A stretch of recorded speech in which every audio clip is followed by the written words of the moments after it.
So good evening. Thank you for joining us tonight. Today is August 24th, 2021. I'm Matt Van Valkenburg, a council member of the Royal Asiatic Society, Korea.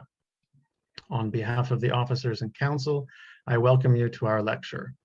By way of reminder, lecture content does not necessarily reflect the opinions or positions of Royal Asiatic Society, Korea.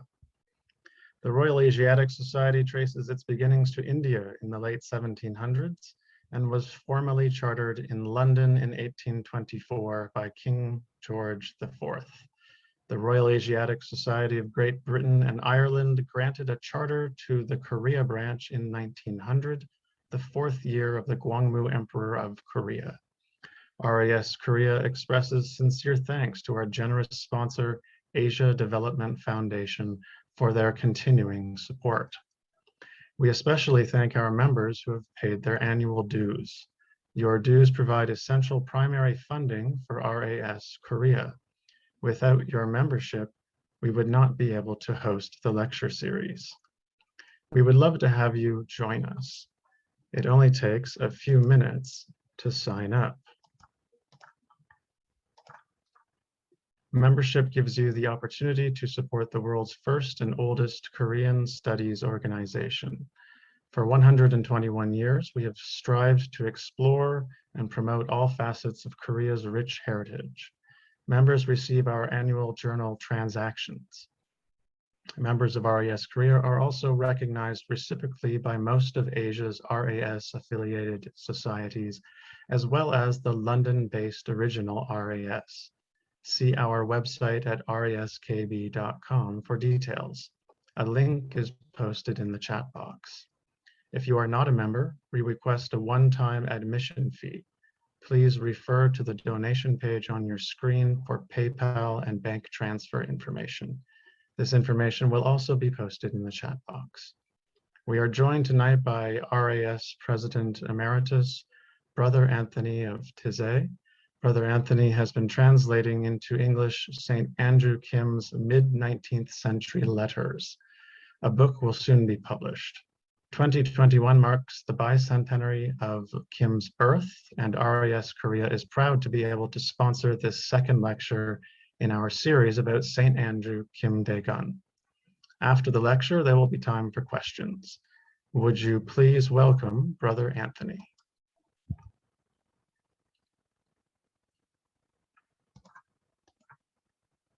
Or am I just supposed to run the video now? Okay, I'll just run the video now.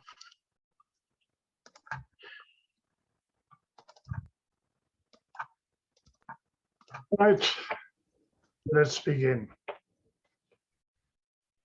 This year, the Catholic Church in Korea is celebrating the 200th anniversary of the birth of the first Korean to be ordained a Catholic priest, Andrew Kim Dae-geon. Earlier this year, we already had one fine lecture about him by Professor Pierre-Emmanuel Roux from France. And he's a scholar specializing in the life of the saint and the period in which he lived. Recently, I and another brother from our community have been translating into English the 20 or so letters written by Andrew Kim between 1842 and 1846 that have survived.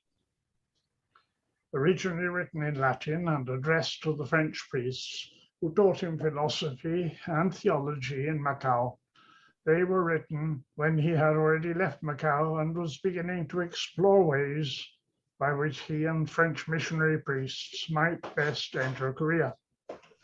Since Korea did not allow Westerners to enter the country at all and had adopted a hostile attitude to the Catholic faith that had begun to spread in Korea since the baptism in Beijing of the first Korean convert in 1784, this was a challenging enterprise. And as Professor Hu pointed out, it was also an ambiguous enterprise because of the latent imperialistic colonial dimensions lurking behind all 19th century European missionary activities. As a topic for an RAS lecture, The biggest problem is the complete lack of visual materials for our PowerPoint slides. There are no photographs or drawings of Kim Dae-geon, and although he did include tiny sketches of Korean forms of judicial torture in a text he wrote about the 1839 persecution, they are very small and unclear. So I shall have to use whatever pictures I can find so that you have something to look at.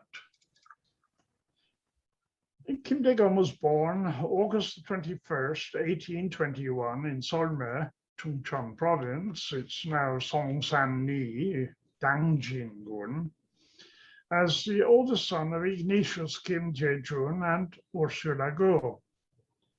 The family was poor, already Catholic. In fact, his grandfather was martyred in 1816. Kim boasted of being a member of the Gimhae Kim clan, descended from King Suro of Gaya, and he always signed his letters as Kimhae Kim Andreas. But it seems likely that the family was not originally of Yangban status, but somehow acquired that genealogy not so long before his generation. By 1821, the Catholics of Korea had already quite a long and already painful history behind them.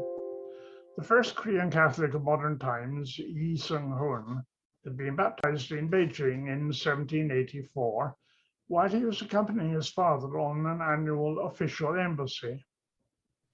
Once one Catholic had been baptized, he was authorized to baptize others, and soon there was a considerable group of Catholics, mainly centered in Seoul. They knew that the church's main form of worship was the Mass, celebrated by priests who were under bishops, and for a time they thought that they could simply appoint members of their group to serve as priests and bishops. On being scolded for this by the bishop in Beijing, they began sending letters to Beijing and to Rome asking for priests to be sent so that they could receive the sacraments. In 1795, a Chinese priest arrived in Seoul, James Chow Wen-mo, and he was able to celebrate the sacraments and help establish the Catholic community until he was executed during a fierce persecution in 1801. Persecutions began almost at once because Catholics were not allowed by the church to celebrate ancestral rites honoring their ancestors or Confucius. Those rites were so fundamental to the Confucian vision of things that not celebrating them and even burning the venerated ancestral tablets, as some did, was felt to be a sacrilege threatening the very foundation of society. So many Yangban felt that they could not continue as Catholics, while others were prepared to give their lives rather than deny their faith and the church. From the start, the Yangban believers, venerating God as the Father of all human beings, recognized that all Christians were brothers and sisters, equals. That was something shocking in such a very class-conscious society. So when a family decided to be baptized, they naturally included their servants and tenants and made no distinctions when gathering to pray, except separating men and women. With the 1801 persecution, many Catholics fled the cities and went to live in remote areas, establishing Christian villages out of sight of the authorities, communities where all were equal, a unique social experiment. During the 1801 persecution, one Yangban Catholic wrote a letter in very small characters on a piece of silk addressed to the Pope, begging him to send warships and an army to threaten the Korean king and force the country to accept the new religion. Alas, this letter was discovered and served to harden opposition to the church among the ruling classes, making it seem that Catholics were enemies of the state, determined to overthrow the dynasty. In 1831, Korea was established by the Pope as an apostolic vicariate independent of Beijing, and the Pope asked the Paris Foreign Mission Society to send some missionaries to serve as bishop and priests. Finally, Father Pierre Maubon was the first French missionary to enter Korea early in 1836, after many delays. Almost immediately, recognizing that foreign missionaries would always be few and in constant danger of detection, he began to look for some young Korean men who might become priests. The first step for any such candidates would be to learn Latin, which would be the language of instruction. Thomas Chae-yang-op, born in 1821, was the first young Korean to come and study in Father Maubon's house, already in February 1836. He was followed by Francis Xavier Che Bang-je in March. He was a particularly gifted boy, but he was to fall sick and die in Macao late the following year. And then in July, Kim Dae-geon, whose family had been living in Yongin since 1827, arrived, having been baptized by Father Maubon in April. He was physically perhaps the weakest of the three, and Father Maubon felt that they should go to study somewhere in China, because he and any other priests in Korea might be captured and executed at any time. So the three young men duly set off for the frontier with Manchuria early in December 1836, finally reached Father Chaston's house in Liaodong, where he was preparing to enter Korea the following month. But there being no obvious place capable of serving as a seminary close to Korea, they walked across China, reaching Macao in June 1837, where the Paris Foreign Mission Society had its headquarters for China. There they became the students of a makeshift Korean seminary taught by the French priests residing there, together with a few young Chinese students. The local Portuguese-run seminary did not seem a suitable place for Koreans. The French didn't get along with the Portuguese. So they began to study, first philosophy, later would become theology. That's the normal manner. And there are passages in the priest's letters back to France expressing admiration for the young Koreans' seriousness, devotion, obedience, and humility. The years passed, and Kim Dae-geon formed a close relationship with the priests, to whom he later sent letters. In 1839, trouble broke out when the Chinese authorities seized the stocks of opium being sold by European merchants, confining the merchants, who were mainly British, to their residences in Canton and Macao. This was, in fact, the start of the First Opium War between China and Britain. To avoid confinement and possible banishment, two French priests took the two surviving Koreans to Manila, and they continued to study there and in a rural farm belonging to the Dominicans until November, and then they returned to Macao. In 1840, Father Joseph Ambroise Mestre arrived in Macao as sub-procurator for the Paris Foreign Missions, and he began to teach the two Koreans. Soon, he felt convinced that he should serve in Korea. The students only finished the philosophy course late in 1841. They still had to begin to study theology, and the Opium War continued with clear British military superiority. So this is the moment when the letters of Kim Dae-geon begin.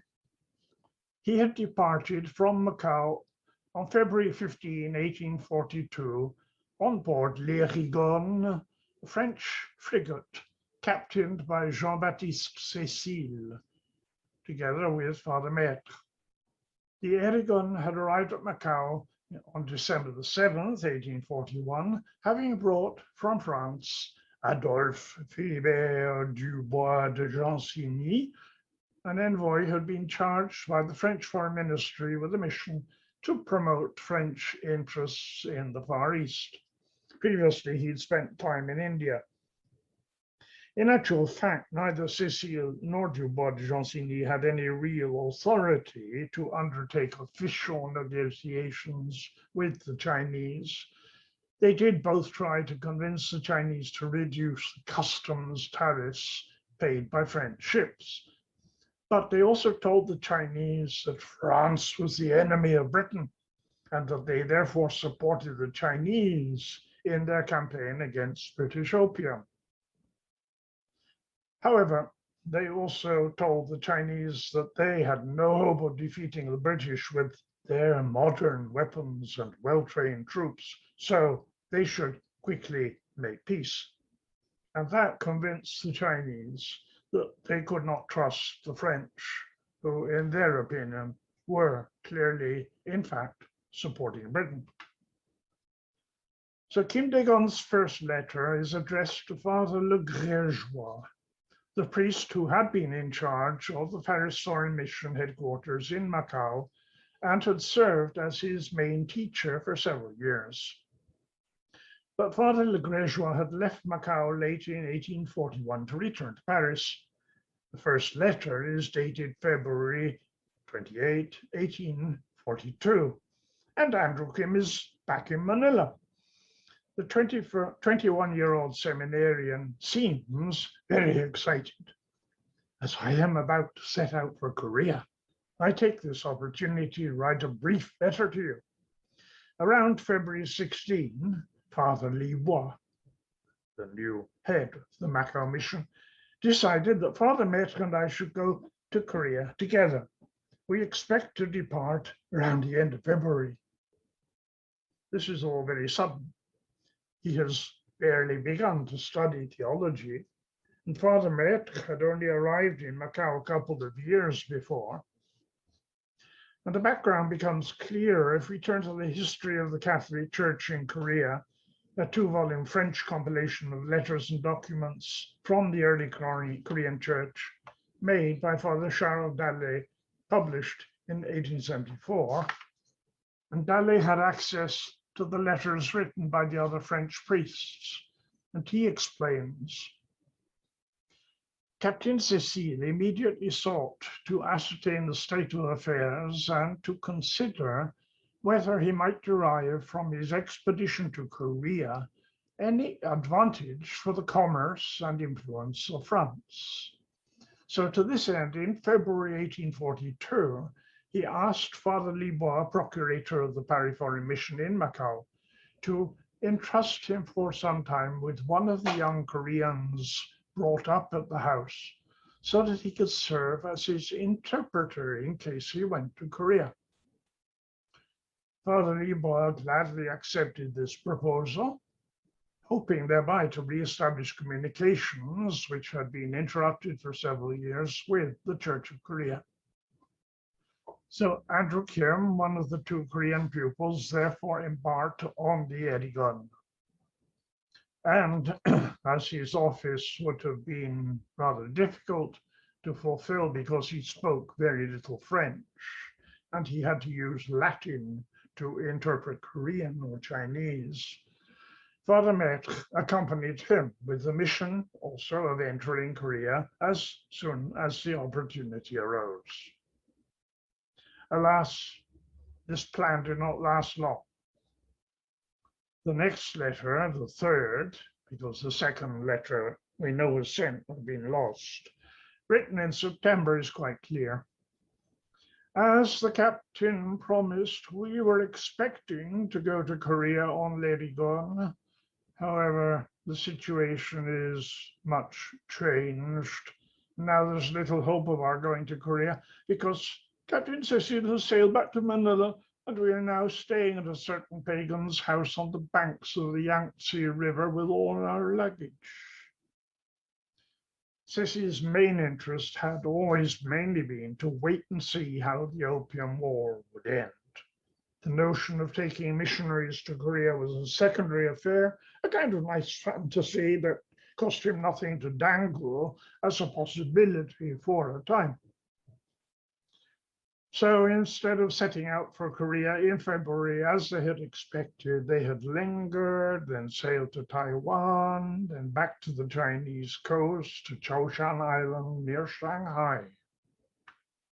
And the third letter is rather brief, simply mentioning that they had reached Shanghai, passing Chongmin Island, and there they took a smaller ship to sail upriver and arrived at Zhenjiang, which had been destroyed in the war and then looted, and then on as far as Nanjing. They were expecting to watch as the British attacked and burnt Nanjing, but instead the Chinese agreed to a treaty, and they were thus able to arrive in Nanjing late in August 1842, more or less just as the peace treaty was being signed. After which they spent some days in the region of Nanjing as tourists. They seem not to have visited the actual city of Nanjing itself, and more than the celebrations of the treaty, the letter spends time describing in considerable detail the wonders of the great Baoyinshi temple with its magnificent porcelain pagoda very near to Nanjing. They must have had some kind of official guide. The letter goes into considerable detail about the names and uses of different treasures, as well as the pagoda's history, which seem to have fascinated the young Korean. Alas, the temple and pagoda were to be completely destroyed in 1856 during the Taiping Revolution. Returning to the coast where they met the French corvette La Favorite, which was carrying the other Korean seminarian, Thomas Chue, with another priest, Father Kim writes, or Andrew Kim writes, Father Metk and I still hoped to enter Korea, our mission field, on the Erigon as planned, but Captain Cecil hesitated to sail to Korea because there were many sick crew members on the ship and his scheduled travel period was short. And Father Metk asked whether he would sail for Korea or not. He replied conditionally, if he encountered a headwind anywhere during the voyage to Korea, he would instead immediately turn toward Manila. In such a situation, Father Metk did not know what to do, fearing that we might be taken back to Manila, and they finally realized then that they cannot count on Cecil and leave his ship. All this time they're near Shanghai, but now they find a Chinese ship to take them to Chang'e on the southern side of Liaoning, the part of China directly to the northwest of Korea. The fourth letter includes a celebrated episode, one often seen as an illustration of Kim Dae-geon's outstanding self-confidence. As they disembark, they realize that they must avoid a customs post since they have no travel documents, and the two French fathers, Maître and Brunière, would surely be arrested as foreigners. So they try to slip past by leaving the road and walking along the muddy shoreline, it being low tide. But a group of Chinese customs employees spots them and come running, shouting, and everyone is paralyzed with fear. Kim Dae-geon confronts them, shouting in Chinese, "You are appointed by the government for the sake of law and order, yet you are insulting innocent people," and probably a lot more besides, at which they withdraw, apparently ashamed of themselves.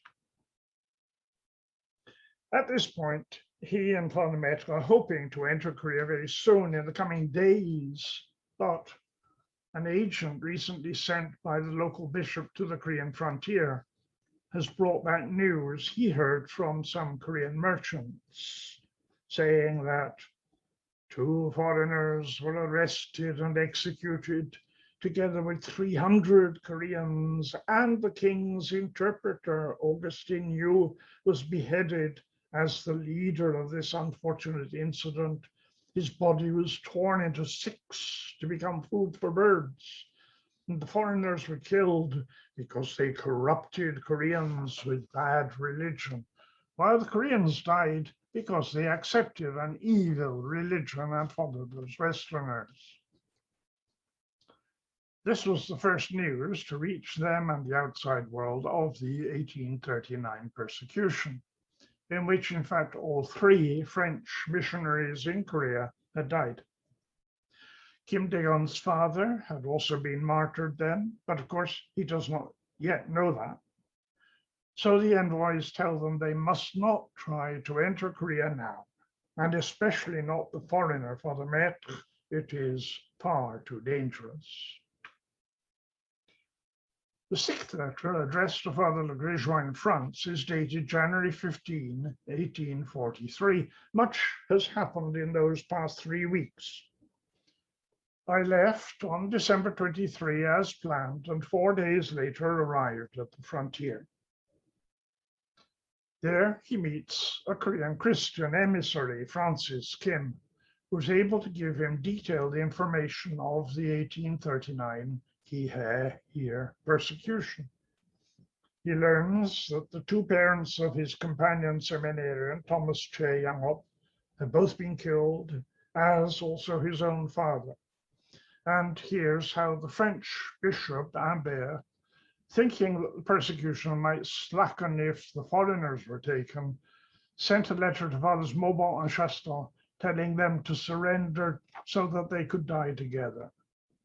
And the bishop had been deceived into revealing his hiding place by a false Catholic.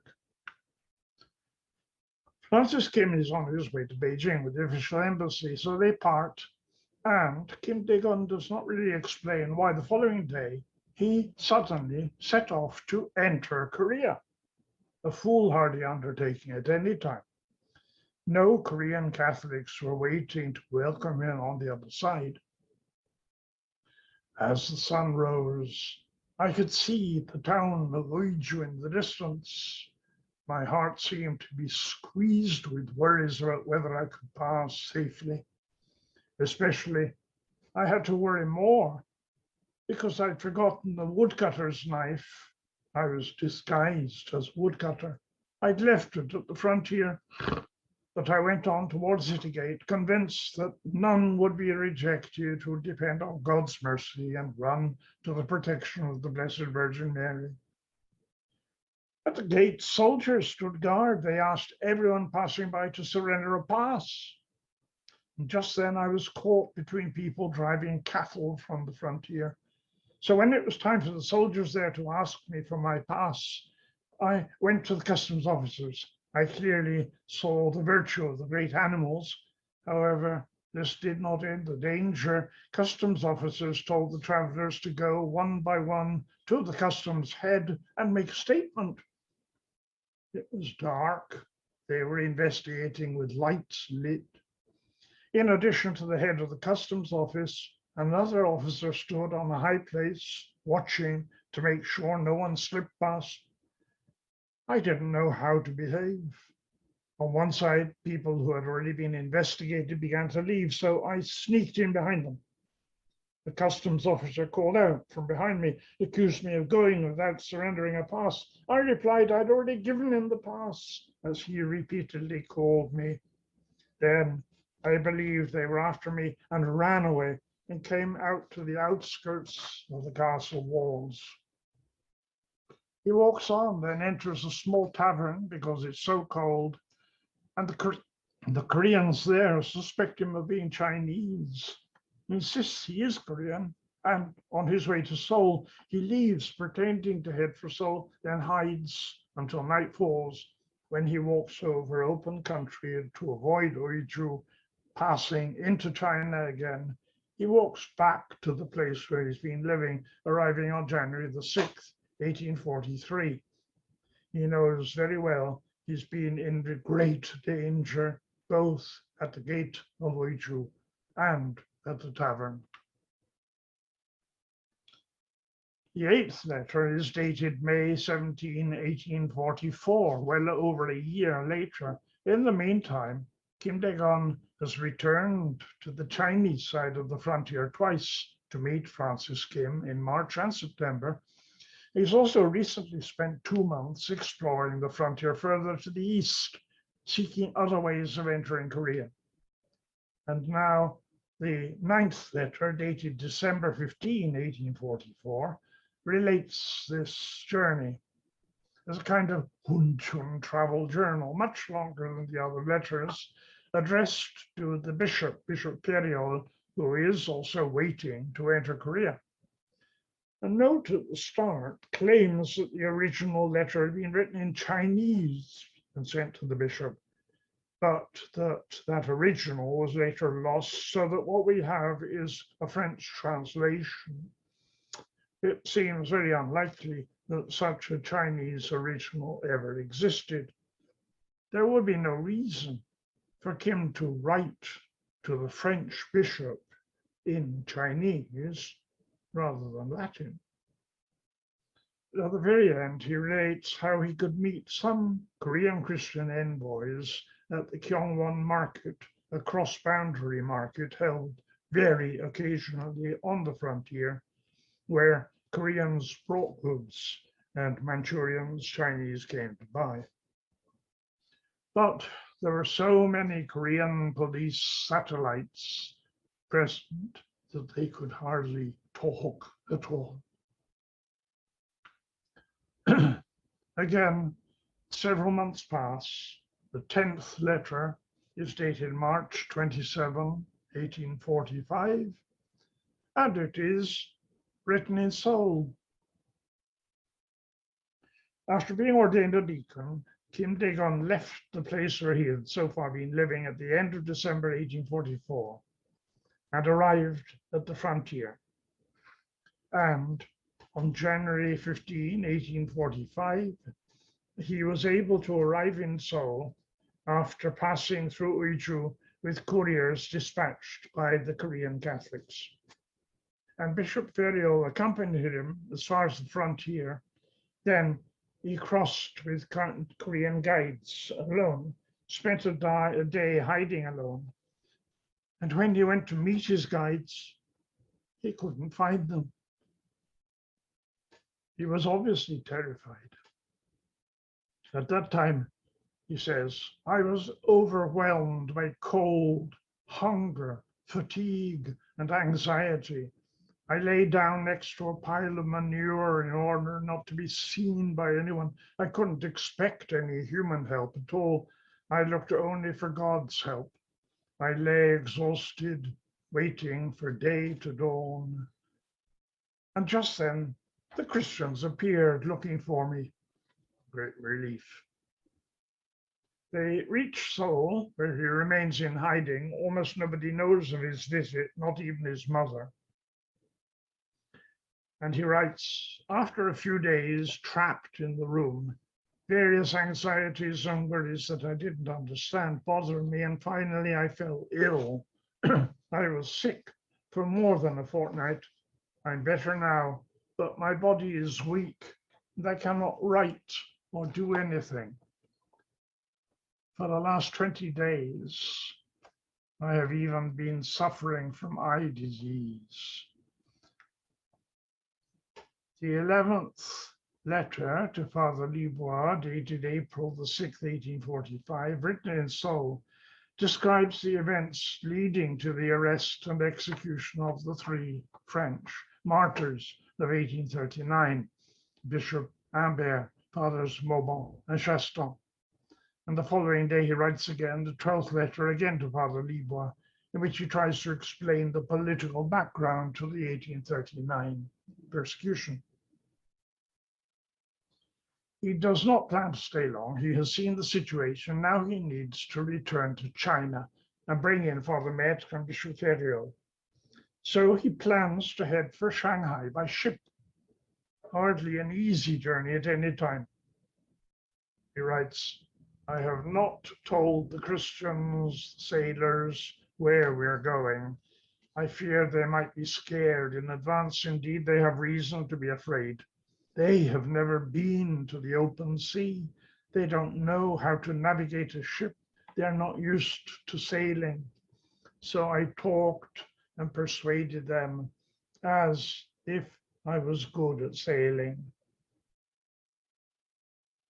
The 16th dramatic letter describes the journey across the sea from Korea to Shanghai. It was clearly a miracle that they arrived.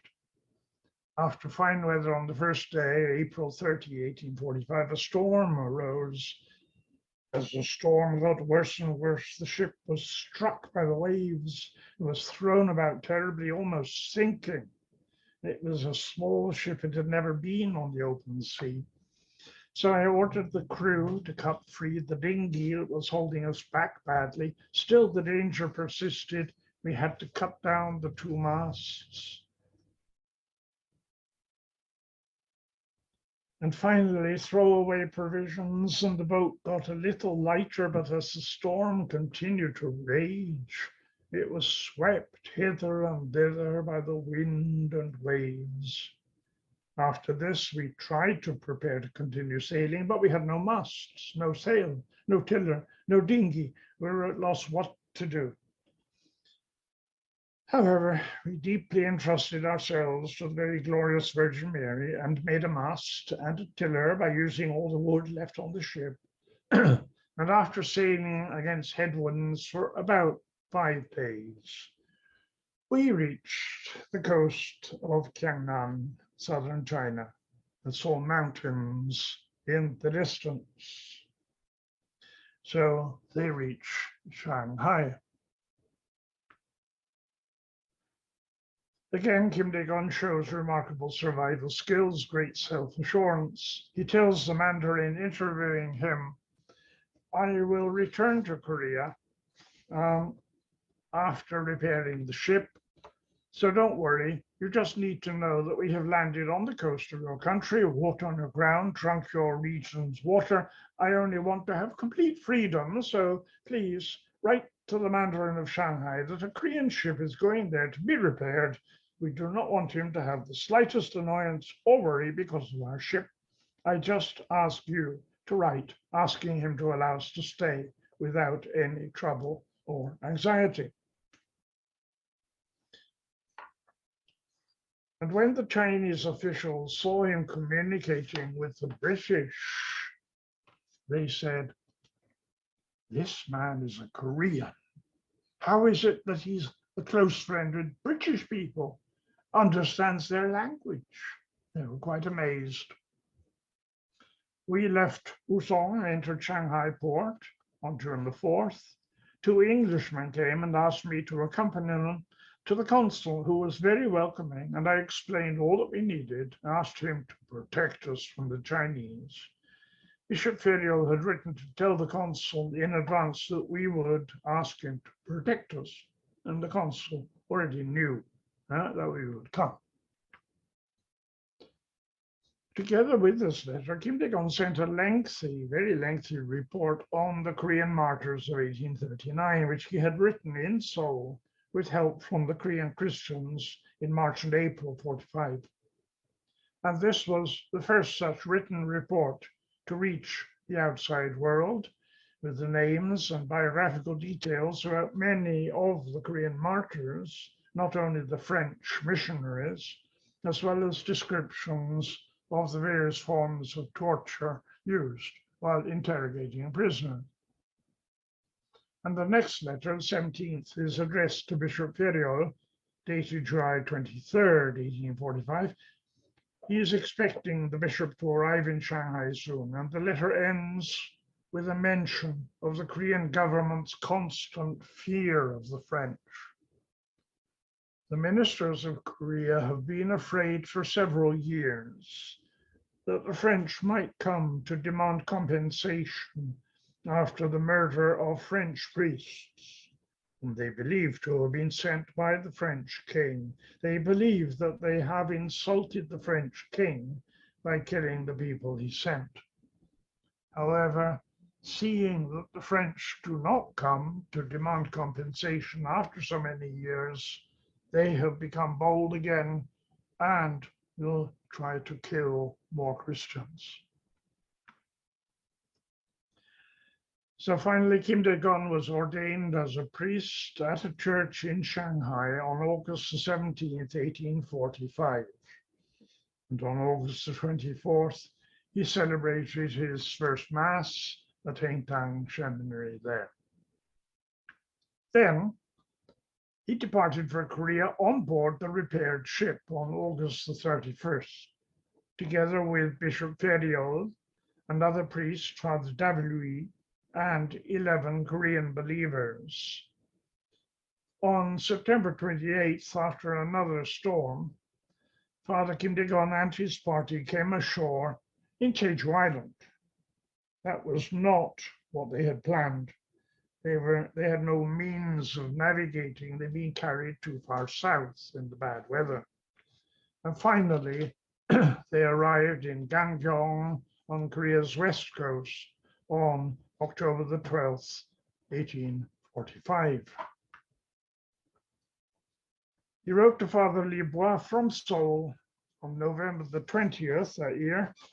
And again, he mentions the problems caused by passing visits by Western ships. Around the 7th month of the lunar calendar this year, a British ship came to Jeju Island. At that time, the ministers and the people were all trembling, thinking that they had come to retaliate for the blood of the murdered priests.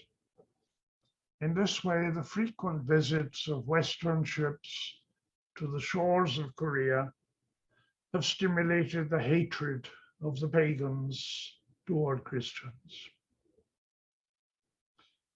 They believe that Western forces are approaching because the Christians have invited them and interact with them. Actually, in the 6th lunar month of 1845, the ship Samarang, commanded by the British Navy's Edward Belcher, had surveyed Jeju and Komodo Islands, resulting in a chart and a published account.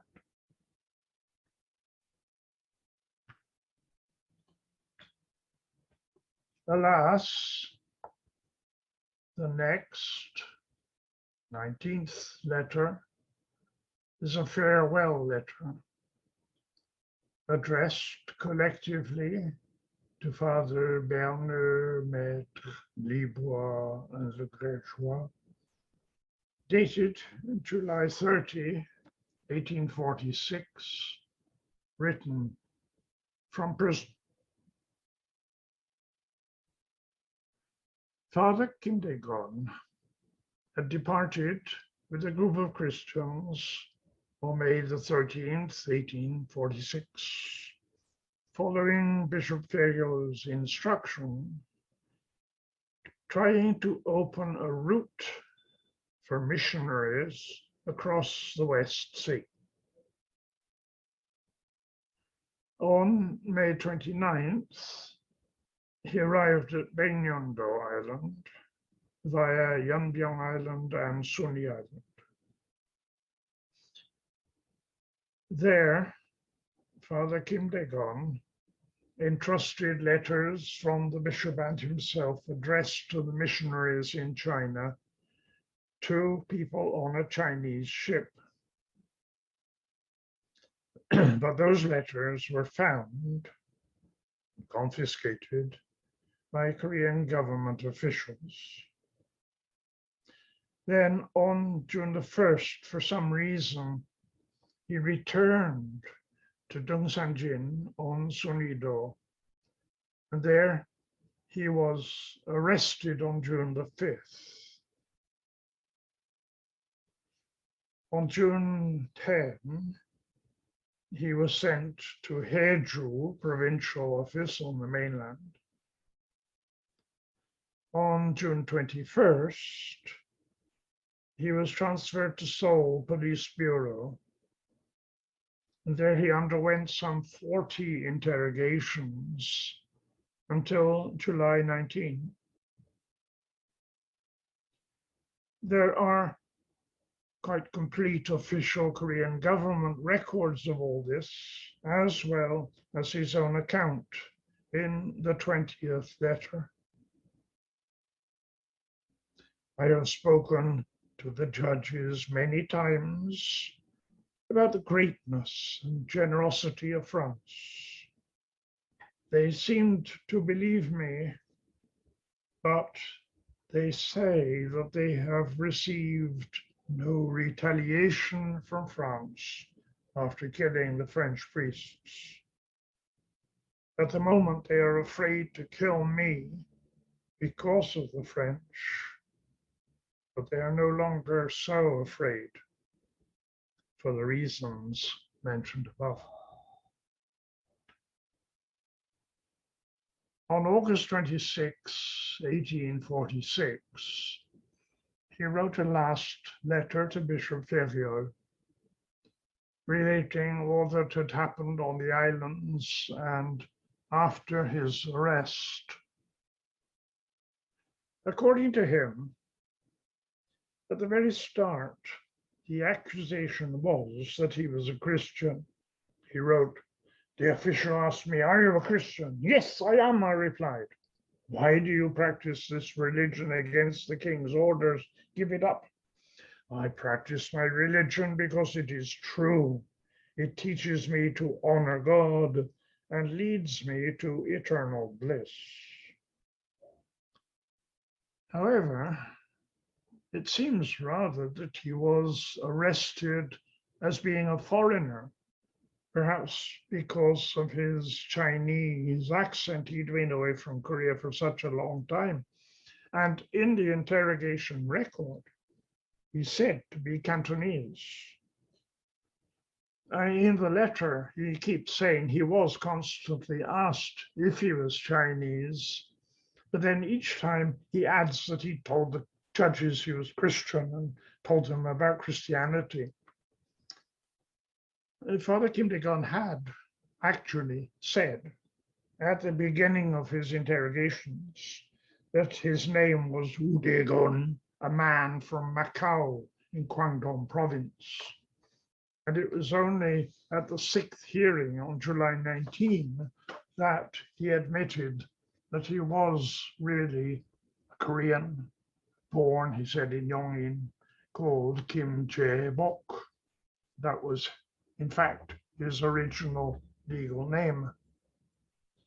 The fact that he was never put to torture in the usual way suggests a wish to treat him with leniency. They weren't sure who he was or what he was. And even though interrogation was over, no judgment was given. And instead, the government seemed to want to take advantage of his unusual knowledge of things foreign. He writes, "I've been given an English world map to translate. I made 2 copies with colors that pleased them. One is destined for the king. At the moment, I'm busy composing, by the order of ministers, a small abridgment of geography. They take me for a great scientist." Poor people. Finally, listed as the 21st letter, there is a rather mysterious Korean language text, often referred to as the last human exhortation, sent by Father Kim Dae-geon to the Korean Christians. Now, this letter is the only one written by Father Kim Dae-geon in Korean using Hangul. But at present, the original has been lost. The oldest copy transmitted is from 1885, now in the Korean Catholic Martyrs Museum in Chotusan. And this manuscript was discovered in 1885 by the French missionary Father Mutel, who was already in charge of investigations for the beatification of Kim Dae-geon. The style The contents are completely different from the other letters, of course, and there's no guarantee that the transmitted text is exactly, or perhaps even roughly, what Kim Dae-geon wrote. It's less a letter than an exhortation or a written sermon, encouraging the Christians to remain faithful. It presumably dates from August 1846. He probably thought that his death would be the start of a new general persecution with many more executions. So he ends, "The 20 people here in prison are, by the grace of God, well. Do not forget their families if they should be put to death. I have many more things to say to you, but how can they be communicated in a letter? I will end them. As for us, we shall soon enter the battlefield. Hold firm with all sincerity, that we may all meet again in heaven. To you, beloved faithful, whom I can never forget in these troubled times, do not let your hearts grow careless. Ask the Lord day and night for help to resist the three enemies, bear persecution patiently, and strive to let the glory of the Lord be your soul's main concern.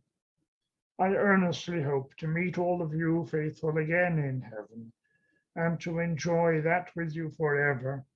I greet you with a loving kiss, lips pressed to lips."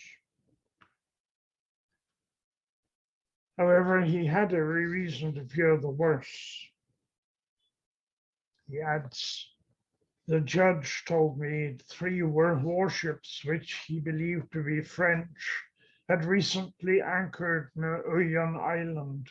They had come, he told me, by order of the Emperor of France," suitable expression in these countries, "to threaten great misfortune to Korea, and that 2 had left, assuring that they would come back next year, while the 3rd is still in the Korean Sea.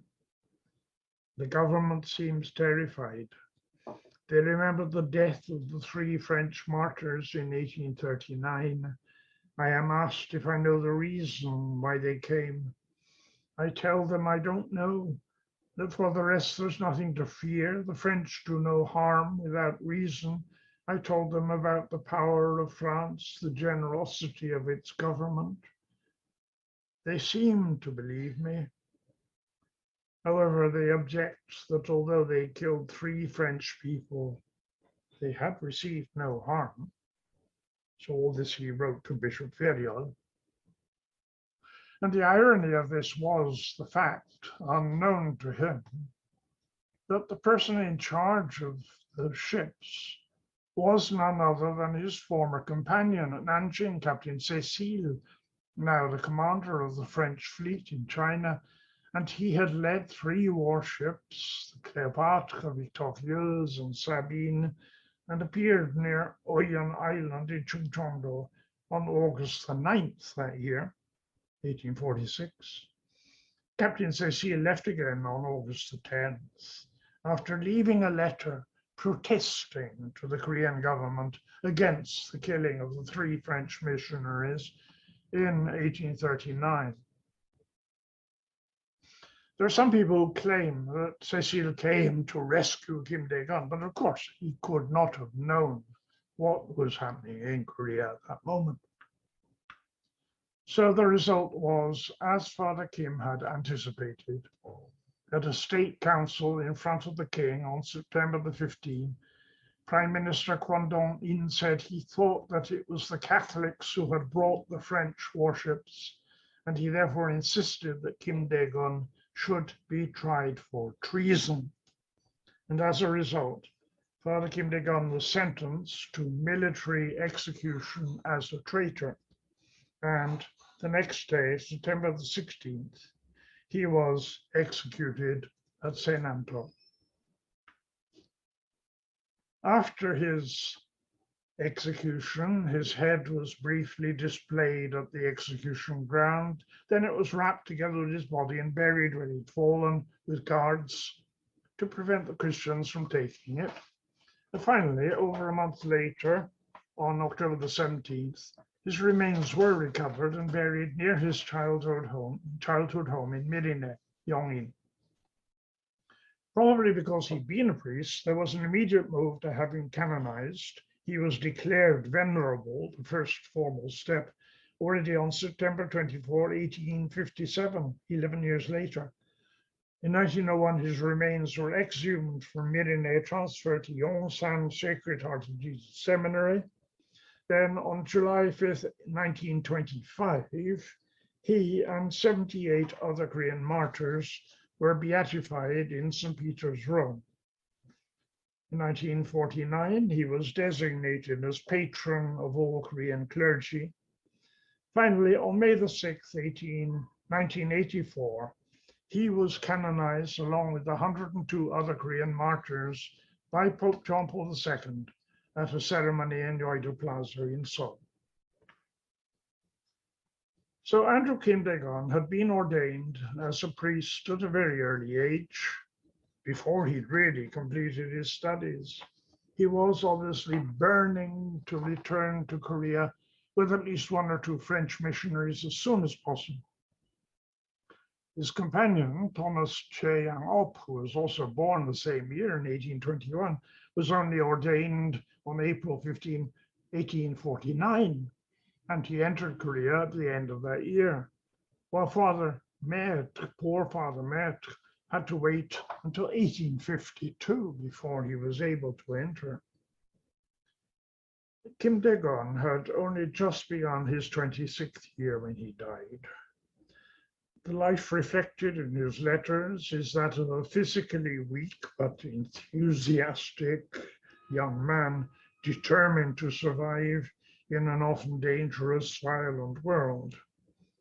He clearly enjoyed the adventures and dangers he managed to overcome, and his conduct, once he was arrested, shows him behaving with his habitual self-confidence, demanding to be treated with the respect he felt he deserved.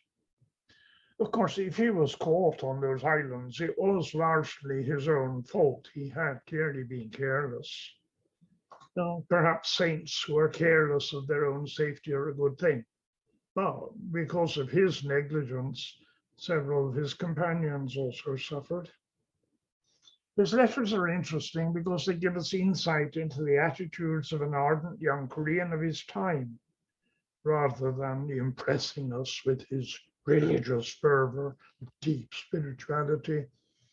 He's a saint because he was a priest who was executed at a tragically early age, in fact, before he could really show what he was worth long term. There's a lot more to admire in the 10 years of humble service of Father Thomas Che. That's how things are. Kim Dae-geon is a saint. Thomas Che has not yet even been beatified, but I don't expect he minds much.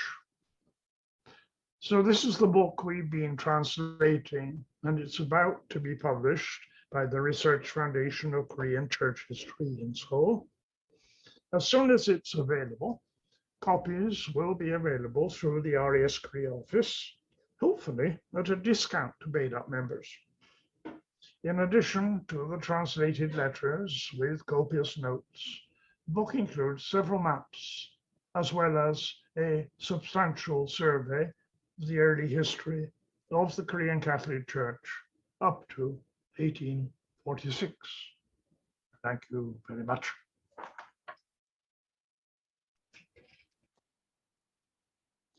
There you are. Time for questions.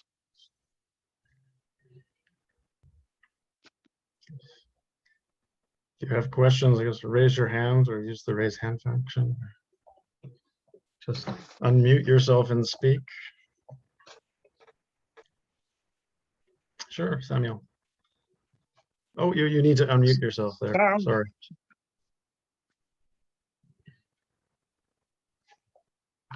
Still. Oh, there Now you go. is it okay?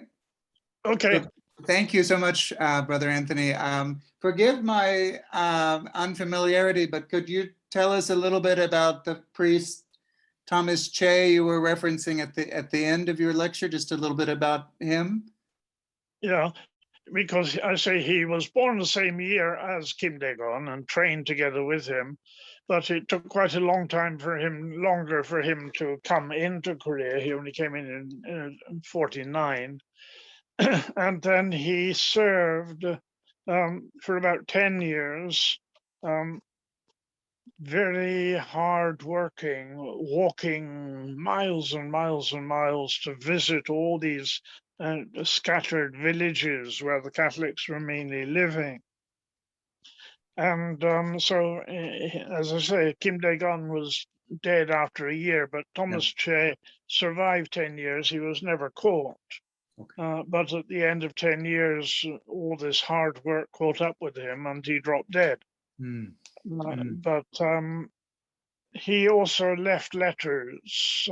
He also sent letters to the French priests. And our next project, if we survive this one, is to translate those letters, which are very different because he's not talking about adventures on the high seas. He's talking about daily poverty and his ministry among the Koreans and all the problems he was facing is much more down to earth. Right. Thank you. Thank you very much. Yeah.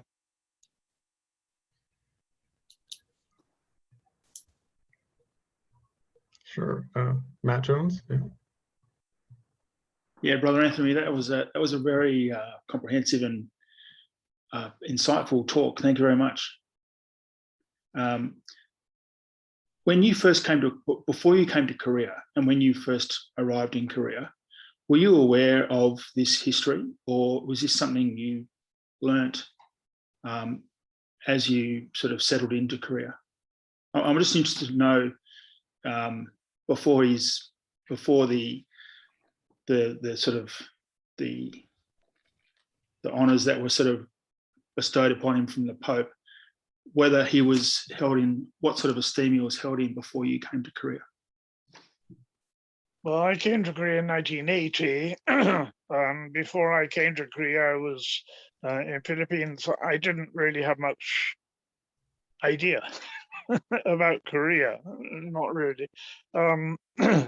We were invited by Cardinal Kim, the Archbishop of Seoul, and we knew about his role in the difficult times in the 1970s. But Korean church history, especially this early history, the history of the persecutions, was something really we came up against after arriving, and especially in 1984 when the Pope came. A little before that, because I suppose I'm interested in history, but as the Pope was coming in 84 for the canonization, for example, then there was some work to be done, also a bit of translating in the museum in Chultusan, and slowly one becomes more aware of this early history. And there's also that big book, or 2 volumes by Father Dalle, with all the records and reports from the French missionaries, which I looked at, read partly at least, and so you end up knowing more than you did at the start. Thanks.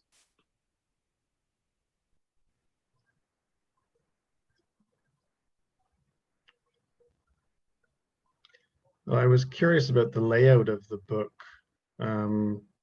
because here you really put those letters into the context of what was happening in East Asia at that time, which I found really interesting.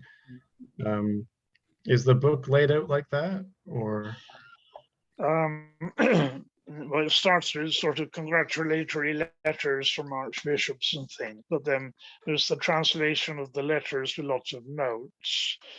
And then after that, the kind of appendix, there's a whole series of chapters about the history of the Catholic Church from the start of 1784 through until the death of Kim Dae-geon, which actually it's a text taken from a book published in English by the same foundation. So there is, in the second part of the book, quite a lot of information about the early history of the Catholic Church.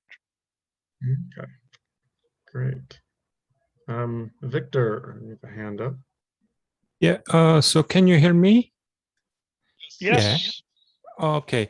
I heard that Father Dae-geon Kim, he, I think, had a good talent in language, in terms of language, because he wrote many letters in Latin. And so in language education respect, how can you evaluate his language ability? So at the time, there is no structural educational system in Korea, especially for studying foreign language. But how can he learn so fast Latin or Western language? So because of his smartness or something else? Well, I suppose he must have been, obviously he was talented. He started to study Latin in Father Maubon's house for a few months before they left to go into China and down to Macao. I don't know how they learned Latin. I don't know how they did it. His Latin is not perfect. My Latin is even worse. I mean, he's much better at Latin than I ever was. But Pierre Emmanuel, who's better at Latin than I am, assures me that there are lots of mistakes. I mean, it's a bit rough. But yeah, he was obviously, and I mean, he's been once he was in Macao. Virtually all the communication with the French priests he was living with would have been in Latin. The priests had a more or less a principle that he shouldn't learn French. Yeah, he obviously did know some, but there were clear orders that the Koreans should focus on Latin. And I don't know, it's not quite clear how much Chinese he learned. Obviously, at certain points, he is speaking in Chinese to the Chinese, like on the coast there with those people. I don't know, but he managed, and there's that thing about the British. Now, I'm sure he wasn't speaking English. I'm sure he never picked up English. There's no reason. But I mean, British people tended to know some French. I imagine that when he was talking to the consul in Shanghai there after arriving, nearly after the ship, crossing in the ship, they must have been talking French or Latin. I don't know. I shouldn't think the consul know much Latin, but he obviously could communicate with Westerners one way or another.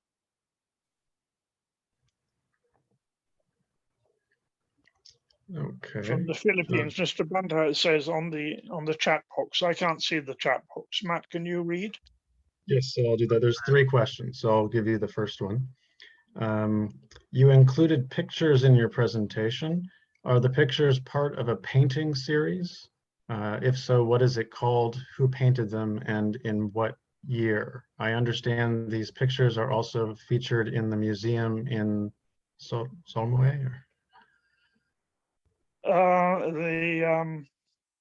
The pictures were taken from the internet, from anything I could find. They're not really organized or from any particular source.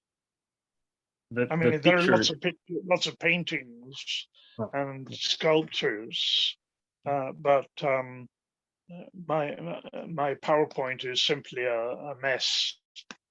a collection of whatever I could find to illustrate what more or less what I was talking about. If I may, the pictures the drawings of paintings of Kim Dae-geon are taken from a series drawn by a Catholic painter named Tak Hee-sung, who painted them in the late 1970s and 1980s. So you have all the life of Kim Dae-geon and all the history of Catholic Church in the 19th century in these paintings. Yeah, that's right. Yeah. Okay, the second question. Some records mention that St. Andrew did not only take refuge in the Philippines, but also studied, particularly at an abbey farm in Lolomboy, Bulacan, Philippines. Would you know of any existing documentary evidence regarding his studies in the Philippines? There is, I think, one page of Latin school exercise that I think was from that period. It's not a letter. It is a Latin school exercise. He's practicing his Latin. I know that exists, but I think it's only one page. It's a precious relic because he's a saint, but it's not very interesting. They weren't there very long. First they were with the Dominicans in Manila, but the Dominicans would have been Spanish, and the French were diocesan priests, not religious. The Dominicans, of course, they were a religious order with a fairly strict lifestyle, whatever.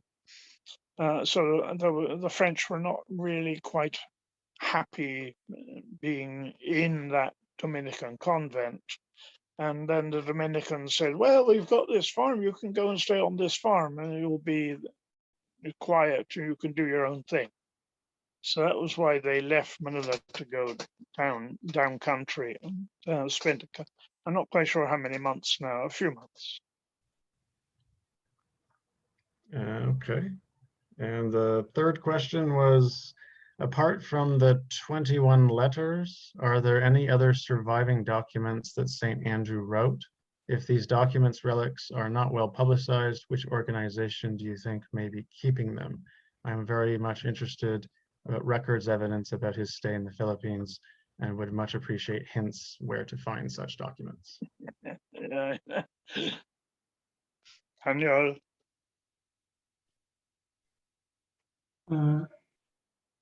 There's no other documents or diaries or letters written by Father Andrew Kim, except those remaining letters.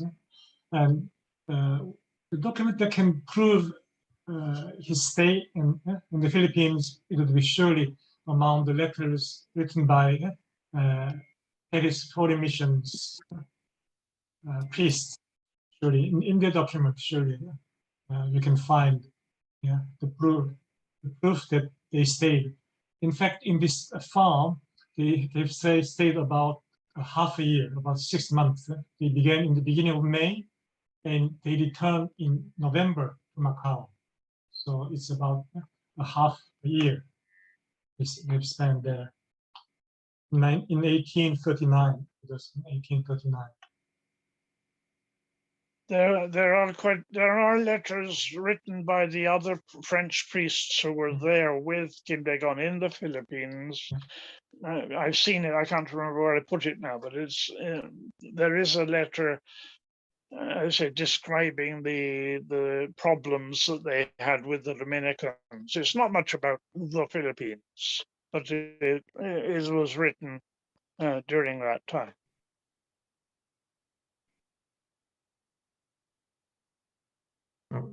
Any more?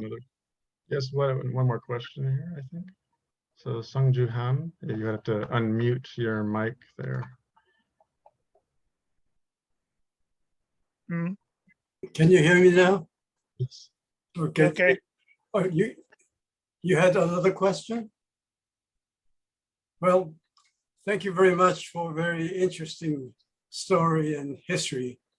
of the life and death of Kim Dae-geon, Father Kim Dae-geon. I've always had this question in mind, talking about the early Christians and martyrs in Korea. And that is, even though Kim Dae-geon himself is from a Christian family, his father was a Catholic, but not most Koreans who became Christian were not. But when I visit these holy places in Gangwon-do, for example, I wonder why these Koreans who grew up with Confucian mores and values and practices suddenly or gradually become such committed, devoted Christians, even willing to give up their life and suffer very hard, tremendous hardship. It's hard enough now, 200 years later, within my own family, to simplify the Jesa system, ancestral worship. And it's very difficult for me to understand, especially those in the Yangban family, the Changyang family, for example. They become Christians and very, very, very pious, devoted ones. Can you explain what made them to be such? Well, yes. It's clear that certain, I mean, remember that the first generation of Korean Catholics received their faith through books. There were no missionaries, or only one, but the main source of their information about the faith was books written then in classical Chinese by Father Mateo Ricci and so. And especially Ricci was formulating the Catholic faith in a way designed to communicate with Confucian scholars. Matthew Ricci and the Jesuits were aiming at the court officials, at the intelligentsia. And in Korea too, many of the first generation were then Confucian Sunbi, Yangban Sunbi scholars. And what they got from the books was a vision that took their fundamental worldview and made more sense of it in terms of the harmony between heaven and earth, and also an idea of heaven, which is not an abstraction, but a caring father. And of course, the fatherhood of God, and the notion then that all humans are children of one father, somehow clearly made a lot of sense to these people. But when the high class Yangban Catholics discovered that they couldn't offer the ancestral worship or whatever, a lot of them did give up. So then it became a choice. If this is true, I owe it to myself to believe it and stay true to it, because it's true. And it doesn't matter then what the king or what the authorities say. It was a question for each individual, his conscience. his integrity, especially if he's an intellectual, his intellectual integrity. I have read the books, I have studied this, and I have found it to be true. Therefore, because nothing is more important than what is true, and it doesn't contradict Confucianism, it makes more sense of it. So those who, as it were, went in that direction, were then prepared for the worst. They say, I have no choice. This is, of course, a lot of the Catholics, when they were arrested and tortured, they did recant. You can understand why.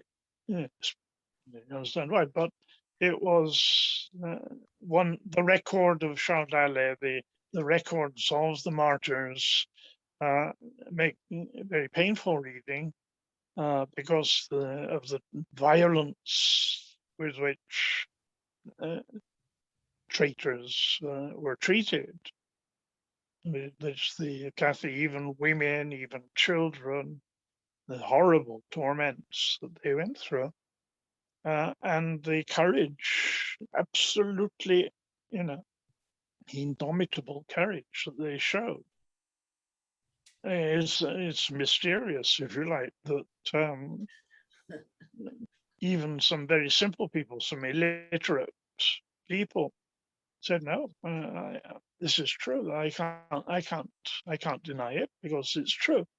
And if I denied it, I wouldn't go to heaven." There's a very simple faith.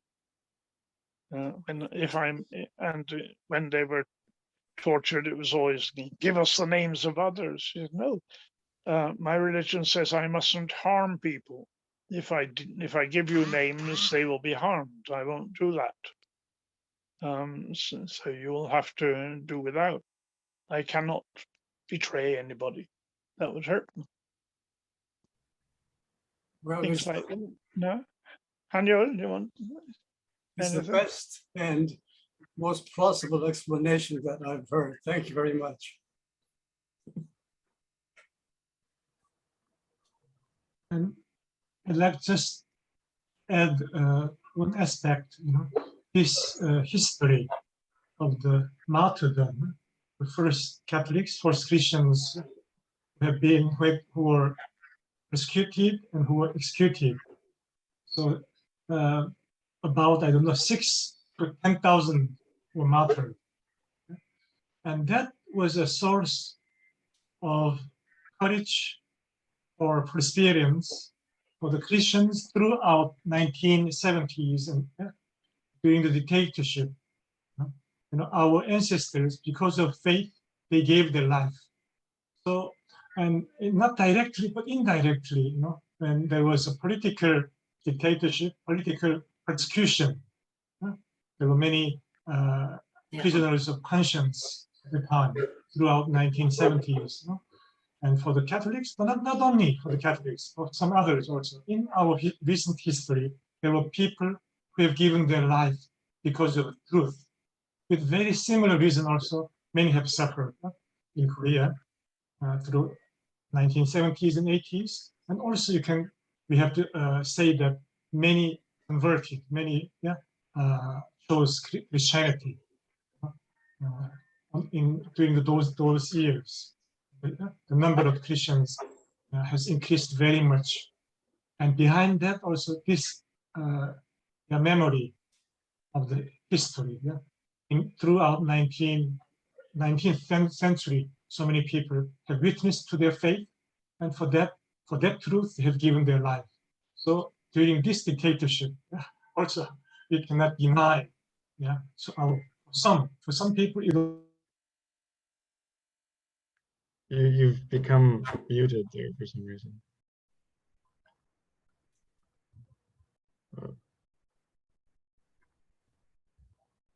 And Mike. Okay.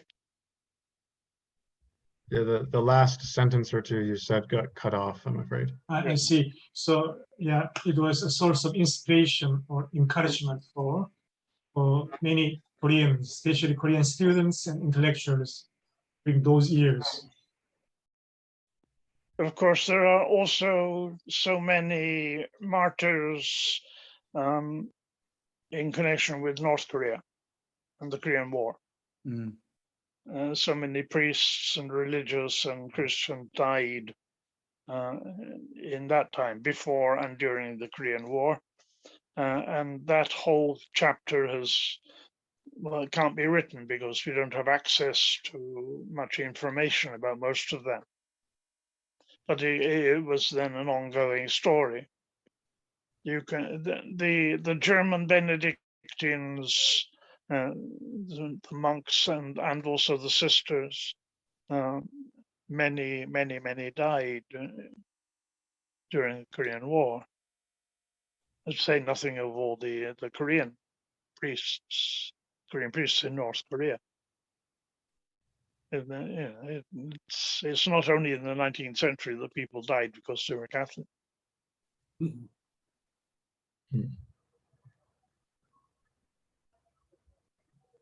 Well, Any more? Thank you. Any more questions? 시간이 다 됐는데 내 얼굴 없었어. 이상하지? 응? 내 얼굴 없었는데 이상하지? Just a couple messages saying thank you in the chat box there, Brother Anthony. Heritage House says, thank you, Brother Anthony, for the lecture. RJ Banta says, thank you for answering my questions, Brother Anthony and Farhan. And Laura Nyes says, thank you so much for this lecture and for the well-chosen letter excerpts that were cited throughout the lecture. So if there are no more questions, I guess I'll just wrap up with a few announcements. Thank you, everyone, for attending tonight. And thank you, Brother Anthony, for your presentation. Thank you, Matt. So just some announcements. The Literature Club, the next monthly gathering on Zoom is scheduled for Thursday, September 16th at 7:30 p.m. We have a walking lecture of Jungdong that can be downloaded, which was actually done by myself. And there is a link in the chat box. I can post it again.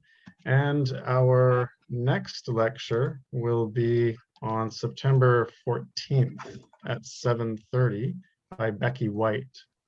Though Becky's job titles have spanned everything from magazine editor to fashion model, the thread that weaves through all her work is the love of telling a good story and a creative challenge. She is a multifaceted artist working as a producer for the Sky City media team, a videographer for the organization Korean American Story, and a voice actress. Her most well-known title is the creator and director of the Hafty Project YouTube channel and podcast, a part research, part art project that is dedicated to exploring, studying, and archiving the experiences of mixed Koreans, ethnically or culturally, around the world. She will discuss Korea's inevitable diversification, what that means, how to fight with discrimination is unique, and how our fight with discrimination is unique, and how the story of half Koreans is at the foundation. Photojournalist E.J. Gap, who first captured the images of half Koreans after the war, heard these final words from his friend on his deathbed. Make sure they remember there were half Koreans like us. And these are the words Becky remembers as she tells their stories. So that will be our next lecture in about 3 weeks. And would you please check out our website and YouTube channel where you can find recordings of past lectures and other helpful content. So we look forward to seeing you next time. Good night. Good night. Thank you. Thank you. Thank you so much. Thank you so much from Manila, by the way. Thanks, Brother Anthony. Thank you. You again. Good night, everyone.